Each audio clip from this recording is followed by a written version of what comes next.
Hey, TF friends, Coach Fred suggested I share the really successful ad that I'm running right now with an investment property here in the Cleveland, Ohio area. We have a duplex listed at 185,000. I got about 10 offers on it so far, and I'm generating leads at under 70 cents a lead. So campaign, I set it up, special category housing. That was pretty much it. It was a lead gen ad. I'm using a form on Facebook, and Coach Fred says $10 a day minimum budget. So that's the campaign settings. Under the ad set, you have to make sure to do special ad category housing.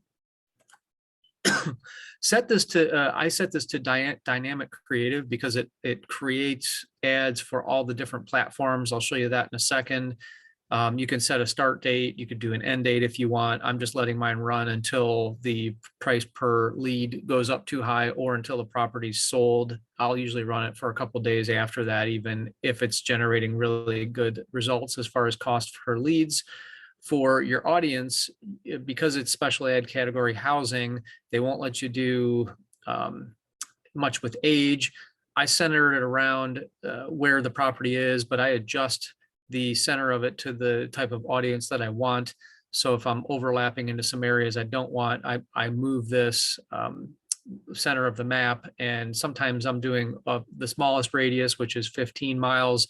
But for something like an investment property, I really could be advertising in a much bigger radius, or even do something that doesn't have a geographic specification.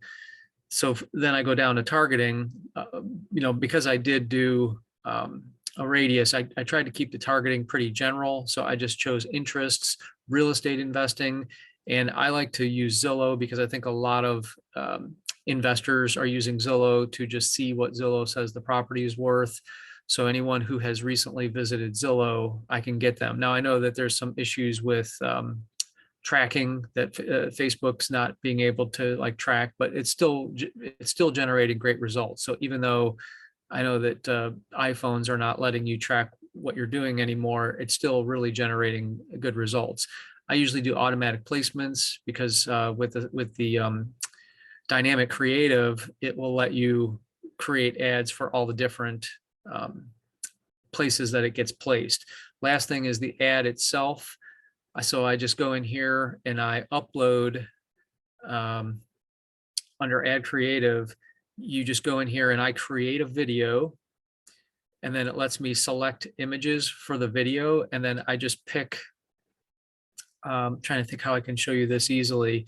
When you create video, yeah, here it is. I've already uploaded a bunch of images, but I select which type of video I want to do. There's a bunch of pre-created ones where the images just slide, and I'll usually do the maximum number of images. Not for this one. I usually still do 6 because if there's too many. And then also you can go into this edit tab here, and instead of them going so fast like this, I set them to 2 seconds per change of photo.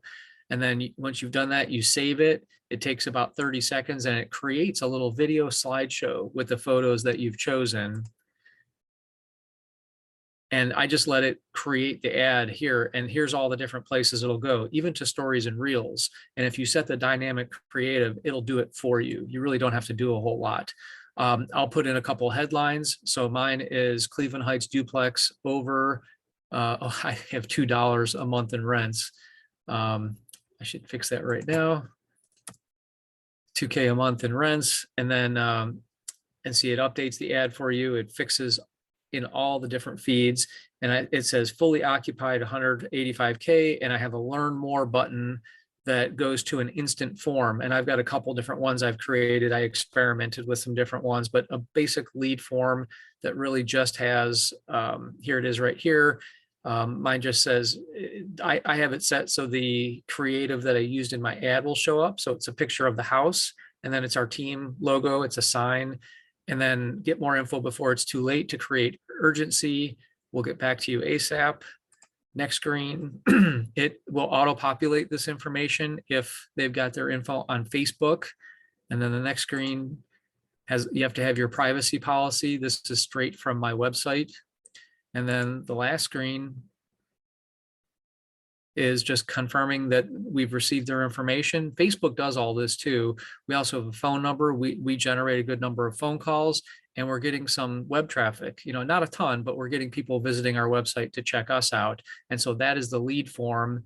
And honestly, it's just plug and play. It's so simple.